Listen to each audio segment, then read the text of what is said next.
Hey everyone, and welcome back to my channel. For everybody who's new here, welcome! Since we've now hit 800 subscribers, well it's more like 950 at this point, this is part 2 of What If Vegeta Died in the Saiyan Saga, GT Edition. Just before we begin, I'd like to remind you all to subscribe and ring the bell if you enjoy what I do here, it really does help me out. I'd also like to let you all know that I'm now on Patreon. If you guys feel like supporting me, you can do so there. The link will be in the description. Thank you very much. I'd also like to say a huge thank you to GamerGoku for mentioning me on his channel. If anyone here hasn't seen his videos, I would highly recommend checking him out. I'll leave a link to his channel in the description and the cards, and I'll also pin it in the comment section. Now, to recap, Vegeta was killed by Krillin after their first encounter, as Goku fell unconscious and couldn't stop him. Upon reaching planet Namek, Gohan and Krillin work with the Namekians to outsmart Frieza, eventually drawing him away from his ship and summoning Porunga. With the 3 wishes made and everyone on the planet long gone, the dragon disappears, and in a blind rage, Frieza destroys the planet and moves on with his life. Around a year later, Goku is confronted by future Gohan and given medication for his heart virus. Goku and Gohan train and both unlock Super Saiyan within 3 years, and Gohan is the one to wipe out number 19. Later, even after training in the Room of Spirit and Time, future Gohan and Piccolo are beaten easily by Perfect Cell. But when the Cell games come along, Gohan is pushed to his limit, becoming a Super Saiyan 2.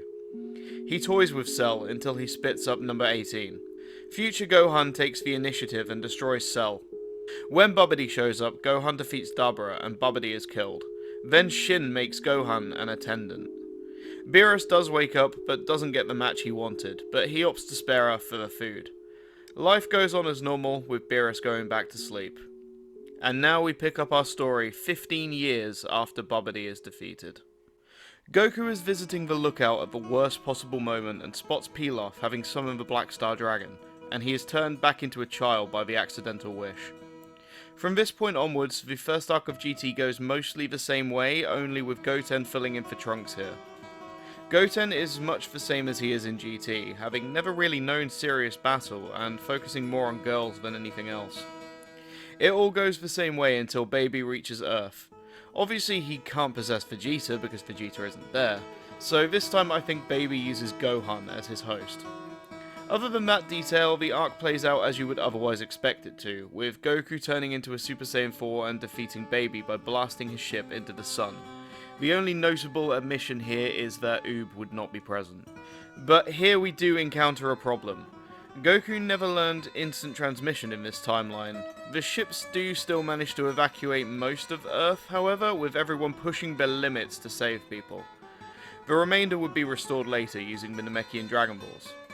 The next arc begins with Dr. Mew and Dr. Gero brainstorming in Hell. Super 17 is indeed born here, while Goku is trapped in Hell.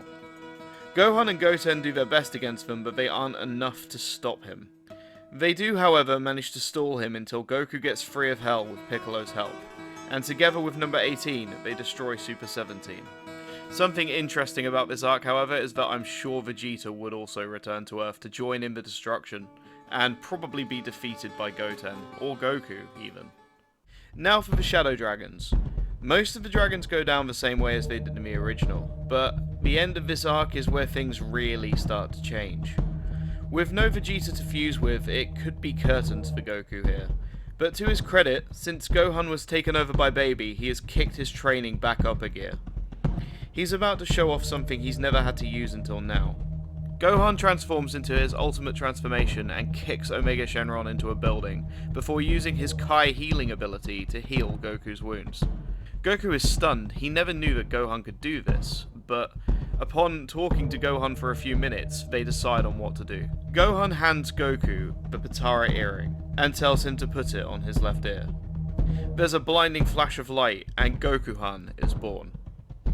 I should mention, although I'm sure you've realised it by now, while Gohan was training with Shin, of course he was tasked with pulling out the Z-Sword, and of course they broke it eventually. Elder Kai has been released for some time now, and his ritual has made this Gohan stronger than ever before. Not that he's ever had to resort to that form before now. Goku-han smirks, transforming into a Super Saiyan 4. He isn't overly cocky like Vegeta was, and he handily defeats Omega Shenron with a super 100 times Masen Kamehameha.